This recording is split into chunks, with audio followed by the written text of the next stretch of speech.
Muling nasubok ang mga Pilipino dahil sa pananalasa ng Super Typhoon Pipito nitong weekends. Bago pa ito pumasok sa Philippine Area of Responsibility, maraming mga LGU rescue group ang naghanda dahil na rin sa karanasan ng mga naunang nalalasang mga malalakas na mga bagyo. Kasama na rito ang UNTV News and Rescue na kung saan ay nagsagawa ng pre-disaster risk assessment sa lugar na posibleng tamaan nito, partikular na sa bahagi ng Bicol Region. Bago pa ito tuluyang maramdaman at manalasa sa bahagi ng Daet Camarines Norte, November 15 ay nagsagawa na ng forced evacuation ng barangay officials sa mga residente ng Bagasbas kasama ang iba't ibang ahensya ng pamahalaan. Kasama rin dito sa pagpapalikas ang UNTV News and Rescue Team. Kinagabihan naman ay nagpalikas din sa mga residente sa Barangay Gubat.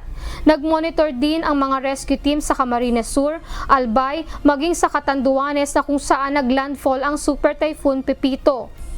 Pagkatapos manalasa sa Catanduanes, umaga ng November 17, nagbahay-bahay ang UNTV News and Rescue at MCGI upang mamahagi ng relief packs sa mga apektadong residente sa Virac, Catanduanes.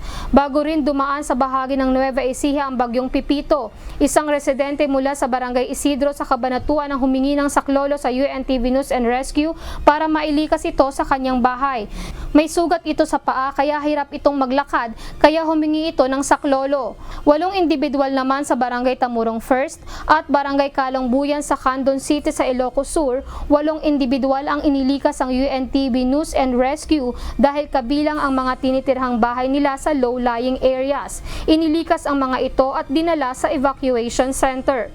Lizel Nael, UNTV News and Rescue. Diyos ang aming sandigan, serbisyo publiko ang aming pinahahalagahan.